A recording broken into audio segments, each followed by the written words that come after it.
Mas durante esses próximos dias vamos falar muito sobre avivamento. Posso ouvir um amém da igreja? E todo avivamento ele começa com um período de reforço espiritual. Na minha vida, particularmente, tive vários momentos em que precisei reforçar a minha vida espiritual. Parar e reconstruir os muros, fazer uma restauração de aspectos que não estavam bem. E isso é cíclico, né? Nós precisamos de manutenção o tempo todo. E hoje nós vamos começar aqui de forma breve a nossa meditação. Vamos ceiar também. Temos essa expectativa da parte de Deus e acreditamos que vamos ter um tempo precioso na presença de Deus. Posso ouvir um amém? Glória a Deus. Abra sua Bíblia em 2 Coríntios, capítulo 4. E eu vou ler os versículos 16 a 18.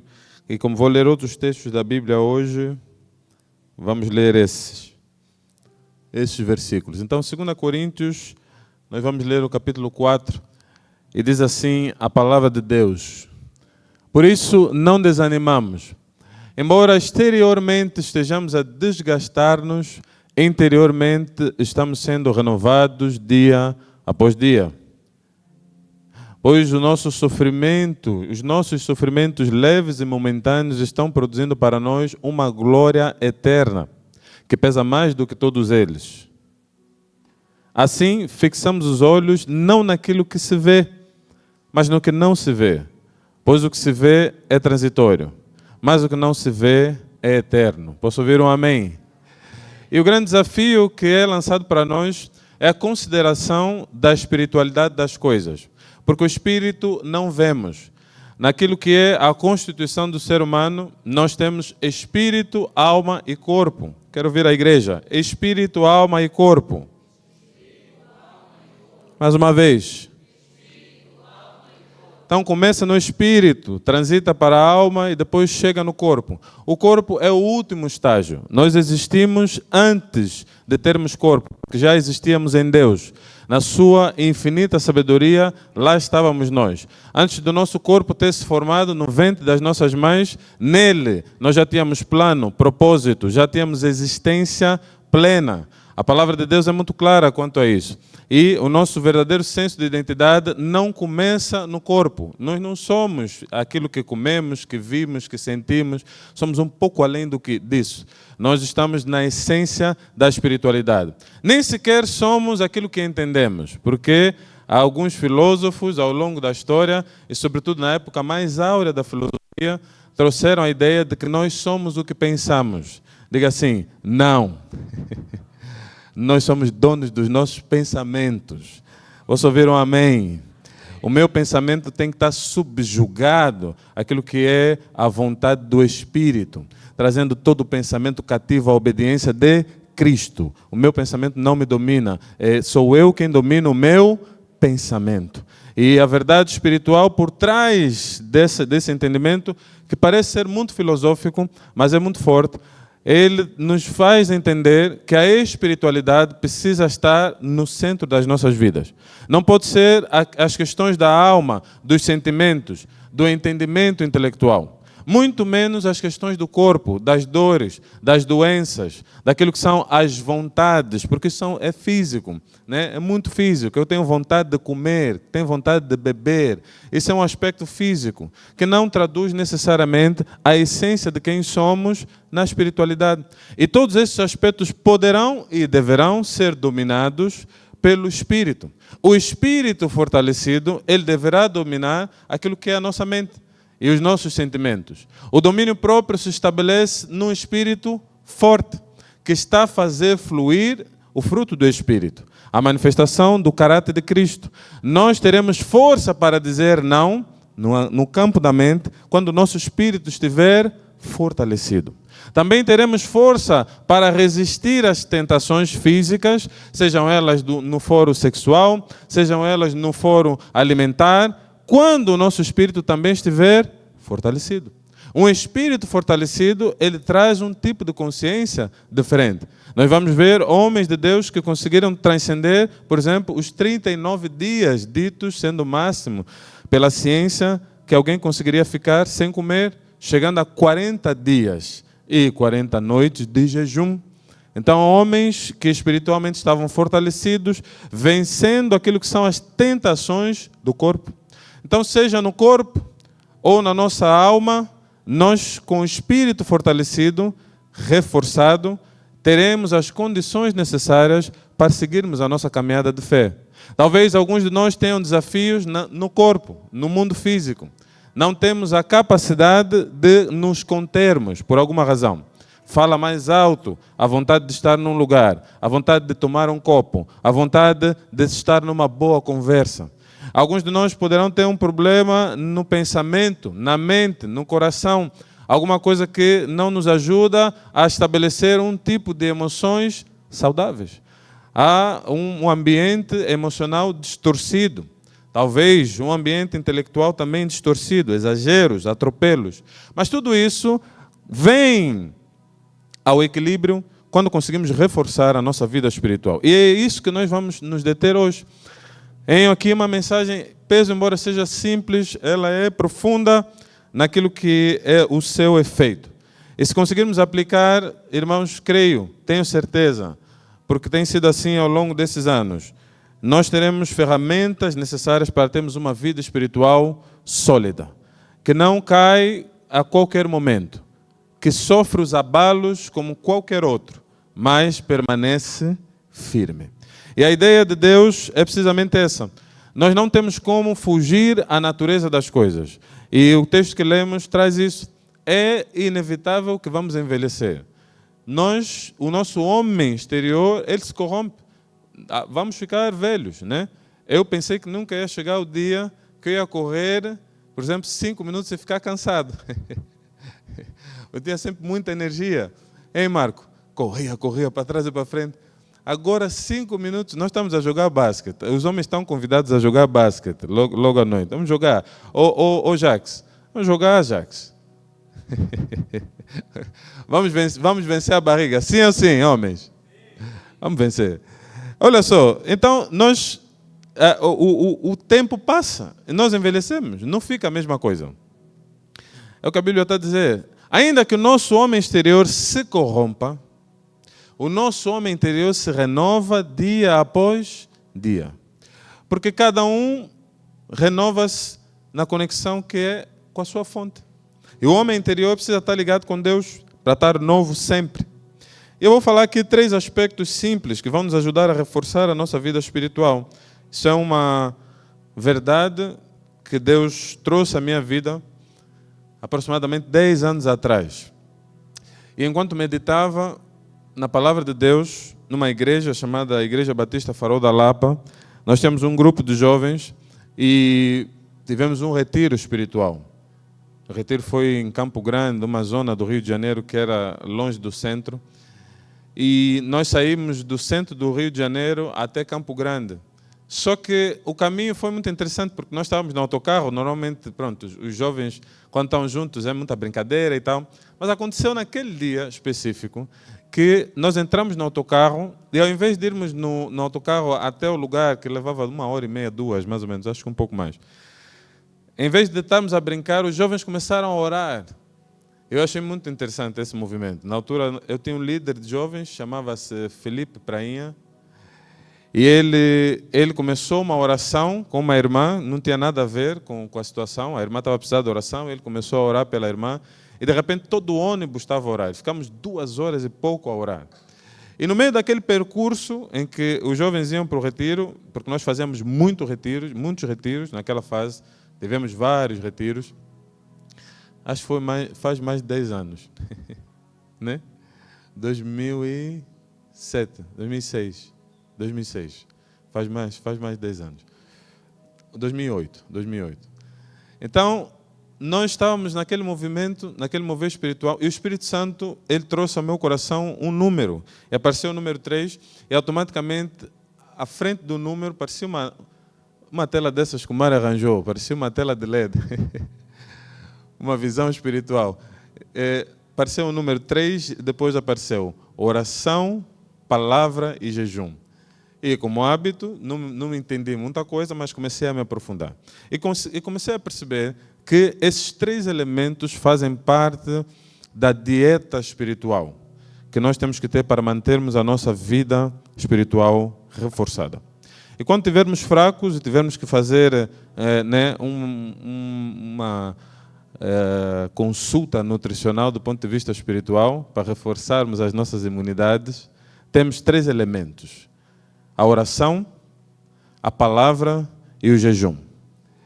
E daquele dia em diante eu comecei a perceber que não era a quantidade, mas era a frequência com a qual estaríamos expostos a esses 3 elementos. E a oração é o primeiro passo para reforçarmos a nossa vida espiritual. Se nós quisermos ter uma vida espiritual frutífera e sermos levantados por Deus em nossa geração, para não só cumprirmos o que Ele nos deu a fazer, mas principalmente deixarmos aqui alguma coisa quando sairmos, esses 3 ambientes vão ter que estar conosco. E rapidamente na minha cabeça passou a vida de Jesus, mas eu, obviamente, ao longo desses anos todos, fui aprofundando isso. E tornei, inclusive, depois num programa de reforço espiritual, um robusto, 21 dias de oração, uma coisa mais sólida. Mas hoje eu quero partilhar com os irmãos com simplicidade aquilo que é a força desses 3 elementos. Então a oração é o primeiro aspecto. Nós precisamos efetivamente falar com Deus. Posso ouvir um amém? Mais do que falar com Deus, meus irmãos, nós vamos precisar ouvir a Deus. E não tenho dúvidas que os irmãos, ao longo da sua jornada, já perceberam a importância da oração, de falar com Deus e do quanto isso nos renova, nos fortalece. Renova o nosso homem interior. Eu acho que o falar não precisa de ensino. Qualquer crente, depois de alguns meses na igreja, ele consegue, por uma questão de modelagem e perceber o que os outros estão a fazer, fechar os olhos e fazer uma oração. Normalmente tem sido fácil isso. Mas o grande desafio que eu tenho encontrado, na minha vida espiritual, ao longo desses anos, e obviamente ao observar irmãos nas igrejas em mais de 20 anos de conversão, eu percebi que nós temos uma dificuldade de ouvir a Deus. Não necessariamente de falar. Nós somos hábeis ao falar. E às vezes, teólogos numa oração, que não faz tanto sentido, irmãos, porque Deus conhece todas as coisas. Posso ouvir um amém? Quanto mais simples forem as nossas orações, melhor. Vou fazer uma oração pública. Talvez eu traga alguns elementos para facilitar o entendimento das pessoas que me ouvem e concordam comigo. Mas a minha oração pessoal com Deus, ela não precisa de muitos elementos de explicação. Antes que abríssemos as nossas bocas, Ele já sabe o que é que nós vamos falar.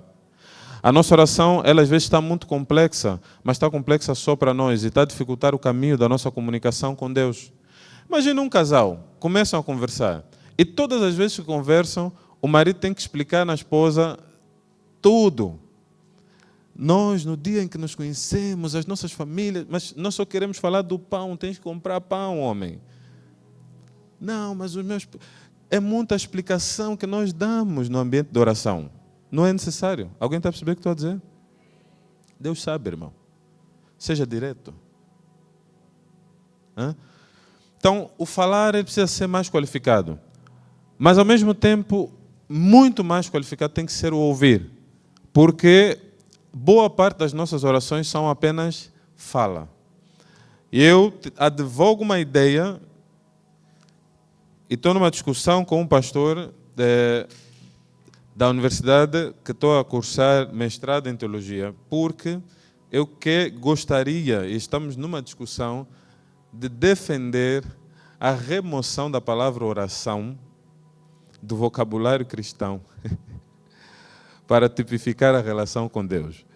Porque a palavra oração, ela remete a orador, que é alguém que fala. Mas um relacionamento não pode ser feito por uma pessoa que fala só e a outra ouve só. E principalmente no ambiente em que Deus é mais sábio do que nós. Quem tem que falar mais, irmãos? Nós ou Deus? Pelo amor de Deus, tem que ser Deus. Teríamos que ser nós, 90% do tempo a ouvir e 10% a falar. Porque Ele é sábio, Ele é quem orienta, Ele é quem nos consola. Se nós simplificarmos a comunicação e passarmos mais tempo a ouvir a Deus, a captar, a perceber o que é que Ele tem para nós, eu creio que o ambiente de oração vai ser um ambiente de reforço espiritual. Mas o ambiente de oração às vezes tem sido um ambiente de desgaste espiritual. Porque nós vamos a esse ambiente mais para interceder do que para receber. Alguém está a perceber o que estou a dizer? Então eu vou me desgastar muito no ambiente de oração, ao invés de receber muito no ambiente de oração. Mas o ambiente de oração não é para nos desgastar, é para nos reforçar, restabelecer, é para nos encher de novo. Mas eu tenho que fazer espaço para isso, tenho que deixar Deus falar. Eu tenho que chegar no ambiente da oração e às vezes só chorar, estar ali aberto, ao meu espírito aberto para que o Senhor fale. O silêncio da alma vai permitir o mover do Espírito Santo. Nós precisamos ir para o ambiente de oração para não dizer nada. Põe um louvor no play e fica lá em silêncio. Deixa Deus falar contigo. É mais importante ouvir a Deus do que falar muito no ambiente de oração. Nós precisamos restaurar a relação com Deus. E a oração não está a ajudar nesse aspecto. Não, pelo menos, da maneira que temos estado a praticar. Porque chegamos num lugar, cuspimos tudo o que estamos a sentir, de dores, de desilusões, de desejos, e depois dizemos amém e vamos embora. Não é isso a oração, meus irmãos. A oração é um lugar de troca. E é mais importante que quem tem mais dê mais. Nós precisamos receber mais de Deus. Mas para isso temos que nos posicionar para receber. E eu creio e oro e tenho sido impelido por Deus a restaurar esse ambiente. É necessário que o ambiente de oração da igreja de Jesus Cristo seja restaurado. Posso ouvir um amém? E homens e mulheres que vão para a oração não apenas para falar dos seus desafios, mas para ouvir dos desafios de Deus. Homens e mulheres que não vão apenas pedir, mas vão se disponibilizar também. E dizer assim: Senhor, o que queres de mim hoje? O que eu posso resolver para ti, Deus, hoje? Aonde é que posso ser útil, Deus? O ambiente de oração tem que ser esse ambiente, irmãos. O ambiente de entrega. O ambiente em que nós não vamos só remover. E quando vamos entregar alguma coisa que seja algo de valor, posso ouvir um amém? Davi disse: eu não darei ao meu Deus um sacrifício que não me custe nada. Mas o ambiente de oração é que produziu isso em Davi. A percepção de que Deus também tem expectativa ao nosso respeito. E é nesse ambiente em que nós vamos colocar essas coisas e dizer: Deus, eu tenho aqui alguma coisa para oferecer. Eu não tenho todo o teu poder, mas eu tenho disponibilidade. Eu estou perto de alguém que precisa de ti. O que eu devo falar? Como devo agir? Eu estou numa posição em que pessoas me ouvem. Que mensagem devo eu dizer, Deus? O ambiente de oração tem que ser esse ambiente. Se for só o ambiente de colocarmos coisas, ele está fraco, irmãos. E, portanto, não traz reforço espiritual. Não traz força. Em muitos casos entramos para a oração e saímos pior do que antes. Mas não é suposto. Porque em Deus há força. Posso ouvir um amém? Ele tem força, Ele tem vida, Ele tem coisas para nos dar. Mas não temos visto assim. Então eu vejo Jesus no Getsemane receber da parte de Deus força para viver uma das experiências, humanamente falando, mais difíceis que se podem viver. A crucificação, faltaria-nos tempo para abordá-la. Mas quem já foi no encontro? Quem já passou pelo encontro aqui? O encontro é... Está a vir aí encontro. Posso ouvir um amém? Quem ainda não foi no encontro, irmão, participe do encontro. Os irmãos que já participaram estão a testemunhar. O encontro é... É tremendo.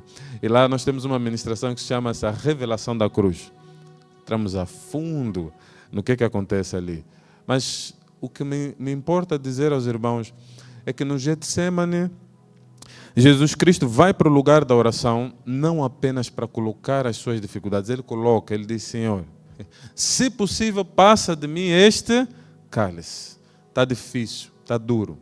Mas ele diz assim: mas não se faça a minha, senão a tua vontade. Ele se disponibiliza no ambiente de oração. Ele diz: o que tu queres, Deus?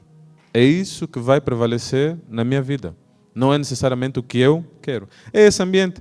Nós vamos encontrar pessoas a irem para o ambiente da oração, não apenas para entregarem, pedirem, mas para se doarem no ambiente da oração.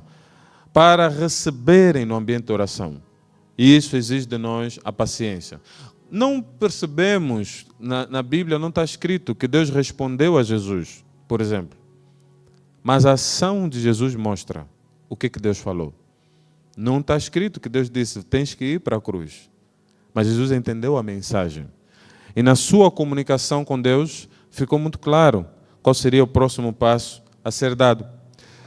No segundo aspecto, se a oração é muito importante, eu vou citar, e estou a investir mais tempo na oração, porque ela é de extrema importância nessa construção do reforço espiritual. A oração em línguas. Diga assim, oração em línguas. A oração em línguas é importante, irmãos. E embora nós não falemos dela abertamente todos os domingos e ponhamos aqui, nós cremos no poder da oração em línguas.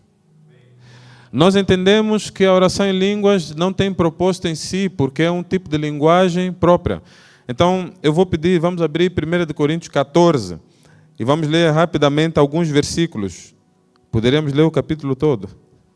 Vamos ler só alguns versículos. Todo o capítulo, ele trata desse tema dos dons espirituais, mas eu vou ler só alguns versículos com os irmãos, para entendermos a força da oração em línguas. Então, nós cremos, não somos cessacionistas, os dons do Espírito Santo manifestados no Novo Testamento ainda estão em vigor. Posso ouvir um amém da igreja? Deus ainda cura, Deus ainda liberta, Ele opera milagres. Então, obviamente, as outras manifestações do Espírito estão vivas também. E uma delas é a oração em línguas. Veja o que diz. Sigam o caminho do amor e busquem com dedicação os dons espirituais, principalmente o dom de profecia. Pois quem fala em uma língua não fala aos homens, mas a Deus. E aqui a expressão língua está a se referir às línguas estranhas, ou às línguas dos anjos, como também são chamadas. De fato, ninguém o entende. Em espírito fala mistérios. A oração em línguas normalmente não é perceptível. Então, alguém quando está a orar em línguas, a não ser que um outro tenha um dom de interpretação de línguas, ele não vai perceber. Então, nós vamos orar em outras línguas, é o que está na Bíblia, não foi escrito por nós. E precisamos praticar isso. Mas quem profetiza faz para edificação, encorajamento e consolação. O que estamos aqui a dizer é que a profecia deve ser inteligível. Alguém tem que perceber o que está a ser dito. Mas a oração em línguas não necessariamente. O próximo versículo. Ele diz, quem fala em línguas, a si mesmo se edifica. A igreja repita comigo, a si mesmo se edifica. Então, quero reforçar a minha vida espiritual, a oração em línguas é um instrumento de edificação pessoal. E praticamos pouco. E, portanto, não temos o reforço necessário. A oração em línguas, ela traz edificação pessoal, do ponto de vista espiritual. Volta só no 4. Ele diz, mas quem profetiza edifica a igreja. Então, existe uma diferença entre orar em línguas e quando começa a fluir nas línguas, quem fala em línguas, diga amém. A oração em línguas, queridos, é uma manifestação do Espírito Santo. Não só é bíblica, mas é prática. E nós não podemos negligenciar. Vai para o versículo 5. E ele diz assim, gostaria que todos vocês falassem em línguas. Olha isso. Mas prefiro que profetizem. Quem profetiza é maior do que aquele que fala em línguas, a não ser que as interprete para que a igreja seja edificada. O que Paulo está a dizer? Paulo está a dizer assim, quem está a orar em línguas está a reforçar a si mesmo. Quem está a profetizar está a reforçar a igreja.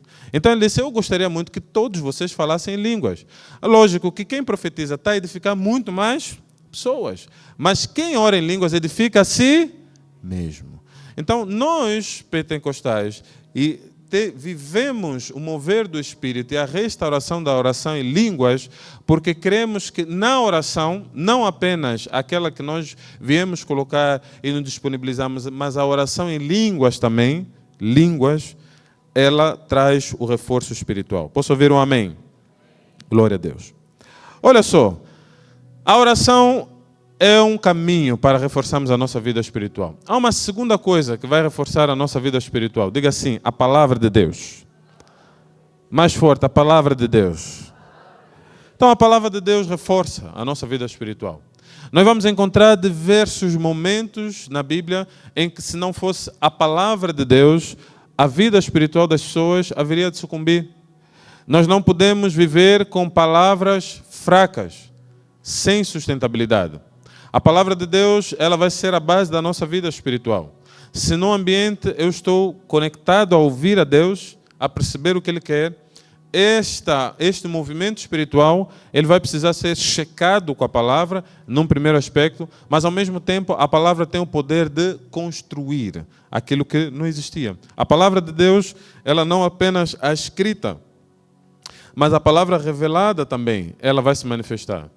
Em Lucas capítulo 24, nós vamos encontrar um dos eventos que eu mais gosto na Bíblia.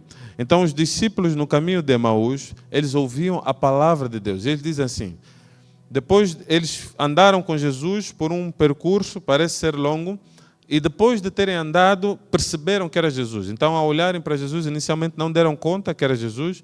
Jesus tinha morrido, ressuscitado. Aparece para esses irmãos, que não têm nome efetivo, dizem só os discípulos no caminho de Emaús, eram discípulos de Jesus Cristo. E naquele caminho Jesus falava. E eles dizem assim, quando Jesus desaparece do meio deles, e eles percebem que na verdade tratava-se de Jesus, ele diz assim, enquanto nos falava da palavra, veja como nos aqueceu o coração e nos foi fortalecido o entendimento. Então, a palavra de Deus, ela nos fortalece do ponto de vista espiritual.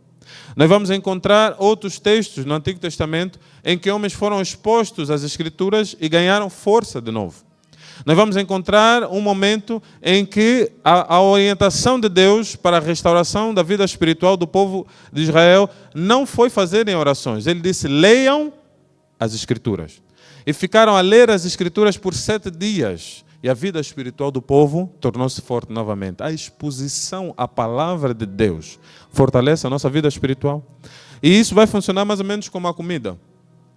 Quem aqui lembra o que comeu no dia 21 de dezembro de 2011?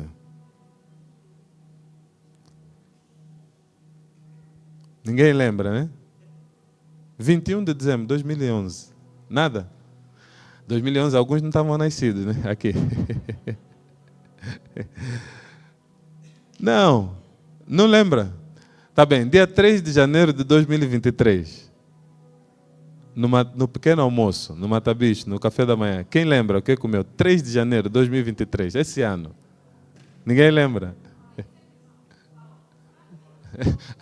Alguns têm quase certeza que foi pão, né? Como sempre pão, então fica fácil.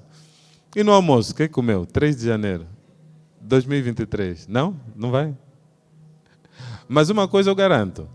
Aquela comida que você comeu é parte do que te sustenta para estar aqui hoje. Nós não vamos lembrar de toda a palavra de Deus que absorvermos, mas são elas que vão nos tornar fortes ao longo do tempo. E mesmo que não lembrarmos, são elas que contribuíram para chegarmos até aqui. Mas a nossa exposição à palavra de Deus, ela vai ter que ser em doses, ainda que sejam pequenas. Só que elas vão tornar um corpo muito robusto do ponto de vista espiritual. E que você vai dizer assim, não me lembro de todos os versículos que eu li, porque eu não lembro, eu leio versículos todos os dias, há mais de 15 anos. Todos os dias eu estou lá. Nem que seja um versículo, não lembro desses versículos todos, mas tenho certeza que a força espiritual que tenho é fruto de todos eles que eu li ao longo desses anos todos. Alguém está a perceber o que estou a dizer? Então, irmãos, a nossa exposição à palavra, ela precisa ter o objetivo de nos fortalecer. E mesmo que não tenhamos em memória tudo o que nós estamos a ver da parte de Deus, a ouvir, nós temos certeza que a palavra de Deus é quem nos sustenta. Posso ouvir um amém? Então, se a oração vai nos ajudar a conectar com Deus, a palavra de Deus vai nos ajudar a discernir o caminho. É por meio da palavra que nós vamos discernir o caminho. Vou para a esquerda ou vou para a direita? É a palavra quem vai dizer, ok? Porque o coração do homem é enganoso. Eu posso dizer assim, Deus falou comigo que tenho que casar com essa pessoa.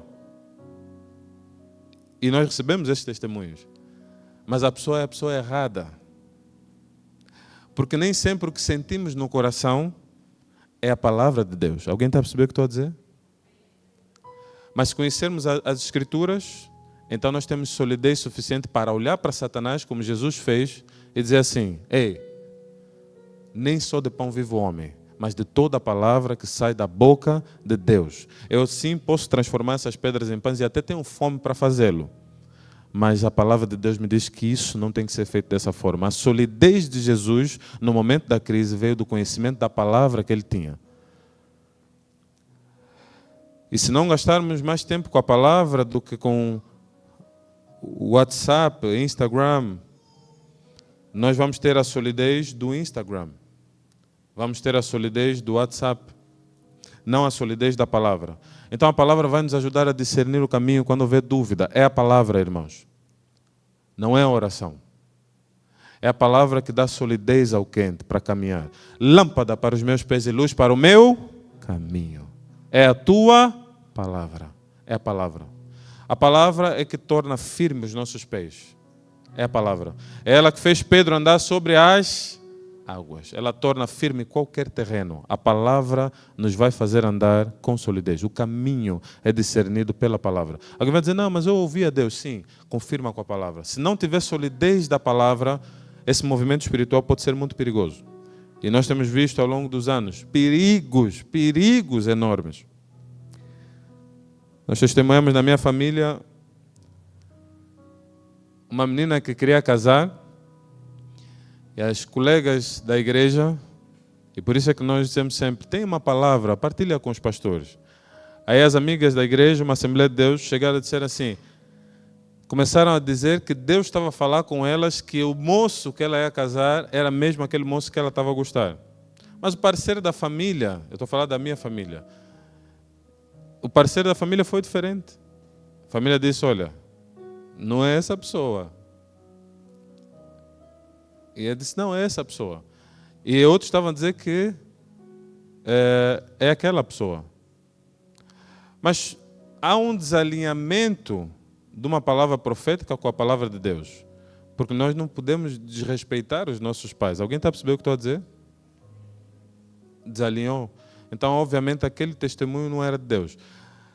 E vários outros sinais nós começamos a ver. Só que depois, aquilo chegou ao estágio, vou encurtar a história, da menina chegar até uma semana antes do casamento e o dito noivo, prometido nas profecias das senhoras que estavam lá a profetizar, eram meninas, 17, 18, desorientadas, não apareceu. Não apareceu. O moço não apareceu. A moça, 3 dias antes do casamento, se fechou no quarto com um vestido. Tudo porque estava a receber profecias de que há um moço que ia aparecer. Mas desrespeitando vários princípios. E viveu uma experiência muito difícil. Agora veja comigo, irmão. Uma palavra que desce aos nossos corações não contradiz a palavra escrita. Os princípios estão lá para nós seguirmos. Esta palavra, ela vai aprumar o nosso caminho. E nós vamos caminhar de forma sólida. Tem solidez na palavra de Deus para caminharmos. Alguém pergunta assim, tem coisas que temos que orar para saber. Algumas sim, algumas não. Algumas estão na palavra de Deus. Vou mentir, tenho que orar para saber se vou mentir ou não. Já está escrito, irmão. Alguém está a perceber o que estou a dizer? Há uma coisa ou outra que eu posso ter dúvida. Mas boa parte das coisas está, o caminho está trilhado, está traçado na palavra de Deus. Se conhecermos a palavra, nós vamos saber como andar. Vamos saber a quem seguir, como ouvir. Nós vamos ter esses elementos. Por último, diga assim, o jejum.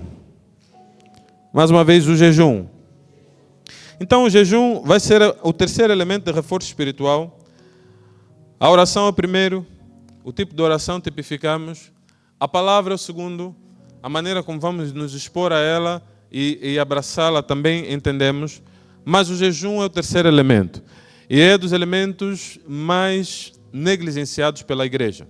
Contudo, aquele que tem boa eficácia, talvez a maior. Jesus Cristo, na saída do seu ministério, para abrir-se para o mundo, ele faz 40 dias de jejum. Tá? Jesus Cristo, Deus encarnado, jejuou. Irmãos, quem somos nós para não jejuar? Nós precisamos do jejum. E a igreja de Jesus Cristo precisa restaurar essa prática. Tem que vir para o nosso dia a dia. Então, às vezes acordo e a maneira como eu me movimento no jejum está muito associada à orientação do Espírito Santo. Então, há um dia que o Espírito quer que eu tire isso, eu tiro no dia. É no dia, às vezes, 6 da manhã, 5. Ele dá uma orientação e eu sigo ao longo do meu dia. Vai variando, às vezes, dia após dia. orientações. Às vezes não há nenhuma orientação. Então, quando não há, Coca-Cola, picanha, aproveitamos. Porque isso é bom, posso ouvir um amém? Os irmãos não gostam de uma Coca-Cola. Há uns que não gostam, né? Prontos. Uns gostam de Sprite, outros de Fanta. Há uns que não gostam de picanha. Dizem que tem muita gordura. Então gostam de lombo, né? Mas isso é uma benção. É bom, né, Marco? Um bom sushi, né? Sushi. Quem gosta de sushi? Epa, é boa coisa, né? Ontem eu e a Cássia fomos comer. Tentamos arrastar o Mário estava cansado. Vamos, veja só, nós temos que aproveitar. Mas não é propósito de Deus que nós soframos. Posso ouvir um amém? Não, a vida é para ser aproveitada, mas não é só aproveitar. Tá? O controle da carne é fundamental. E o que dizia no princípio é que alguns de nós vão ter dificuldade no ambiente do corpo. Tá? E o jejum é que nos fortalece. Se eu consigo dizer não para coisas lícitas, muito mais fácil vou conseguir dizer não para coisas ilícitas. Comer não é proibido, uma Coca-Cola não é proibido, não é pecado, irmão.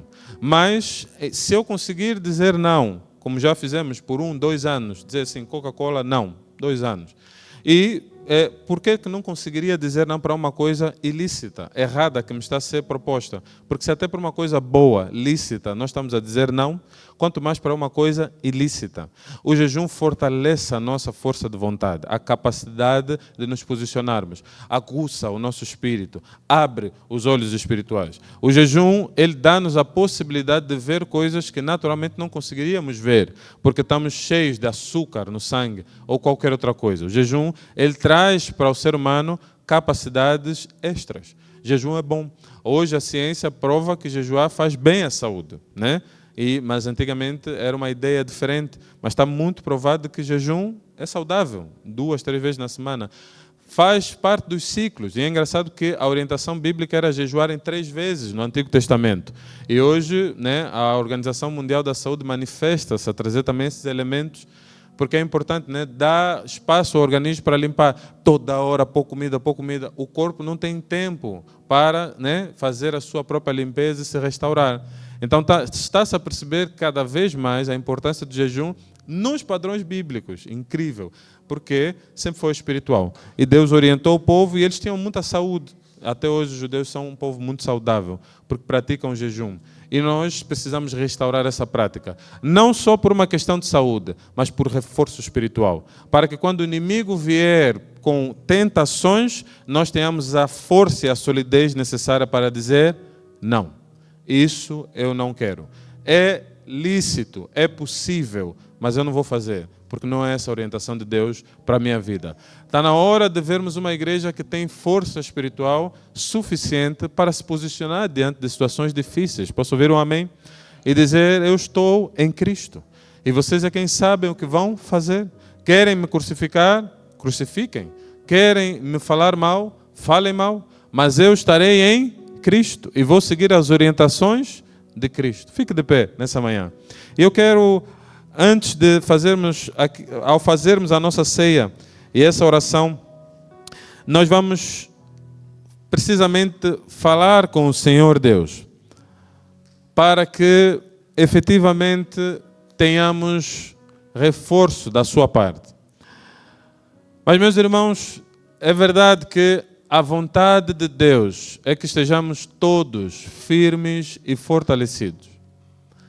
Mas muito mais do que a vontade de Deus, o posicionamento nosso vai fazer diferença. Há uma expectativa divina a respeito de mim e de ti. E estar na aliança com Cristo Jesus vai exigir de nós um posicionamento. Não vamos poder viver Cristo e viver o mundo. E a maneira como vamos construir um posicionamento diferente, ela é pequena e paulatina, mas precisa ser constante. Nós não somos legalistas. E a ideia não é que os irmãos têm que ler 10 capítulos da Bíblia, fazer 5 horas de oração por dia, não comer mais nada por 100 anos e agora sou santo, santíssimo, o santo mais santo que Deus. Não, irmãos. Obediência quero e não sacrifício. O desejo de Deus é obedecermos. E eu não tenho dúvida nenhuma que o Espírito Santo orienta os irmãos. mas em muitos aspectos não temos a força necessária para obedecê-lo. Os irmãos têm sido chamados por Deus para o lugar da oração. Alguns de vocês têm sido chamados para orar às 5 da manhã. Outros têm sido chamados para orar às 7 horas. Alguns de vocês foram chamados por Deus para orar às 12, às 18. Deus chamou pessoas para orar às 22 horas. E o espírito profético que está nessa casa, e que os irmãos às vezes passam desapercebido, mas captamos de Deus, não tenho dúvida. O lugar da oração tem sido chamado por Deus. Os irmãos têm sido chamados para orar. Mas fazemos resistência ao chamado divino. Às vezes não só resistimos, mas vamos ao lugar da oração com a atitude errada. E, portanto, a oração, como não nos fortalece, nós a abandonamos. 2, 3 dias no lugar da oração nos sentimos cansados, quando aquele lugar da oração deveria ser o lugar de restabelecer as nossas energias. Mas hoje é um dia diferente, em que a unção do alto vai ser derramada nesse lugar, para que eu e você sejamos fortalecidos no lugar da oração. E tenhamos a capacidade de entrar para ali, não apenas para falar e descarregar em Deus, mas para nos disponibilizarmos. Irmãos, quando nos disponibilizamos para Deus, os abençoados somos nós. Deus não está a precisar de nós. Deus é Deus. Não tenha dúvida disso. Mas Ele quer estar conosco. É um desejo divino. E cabe a nós irmos a esse lugar. Da mesma forma, Deus tem chamado os irmãos para a palavra. Eu não tenho dúvidas. Há irmãos aqui que têm sido chamados por Deus a ler a Bíblia. Há alguém que começou um plano de leitura e abandonou. Tem alguém que Deus disse para começar a ler a Bíblia diariamente, 1 vez por semana, 2 vezes por semana. O Espírito Santo tem chamado os irmãos. E o lugar do jejum também tem sido um lugar de chamado. Nós proclamamos jejum coletivo na igreja. Incentivamos os irmãos a jejuarem a nível pessoal. Além daquilo que é o que nós temos feito aqui, Deus tem chamado os irmãos para programas de jejum. Tem crentes nessa igreja? Posso ouvir um amém? Tem chamado, irmão. Eu não tenho dúvida. Mas não. Deus falou contigo, irmão. Ao longo da tua história, Ele falou contigo para o irmão entrar num jejum, qualquer jejum. Talvez tirar os doces por um período, talvez remover as carnes, talvez parar de tomar pequeno almoço ou parar de jantar. Alguma coisa Deus falou no teu coração. E talvez não tenhamos tido aquela prática própria e, portanto, a nossa vida espiritual não está no estágio necessário para termos força emocional. Irmãos, perdoar é um exercício espiritual. Então, às vezes, estamos amargurados com os outros porque a força espiritual é baixa. E nós não temos energia espiritual suficiente para liberar perdão. É necessário reforço. Vou pedir os elementos da ceia. Diz aí.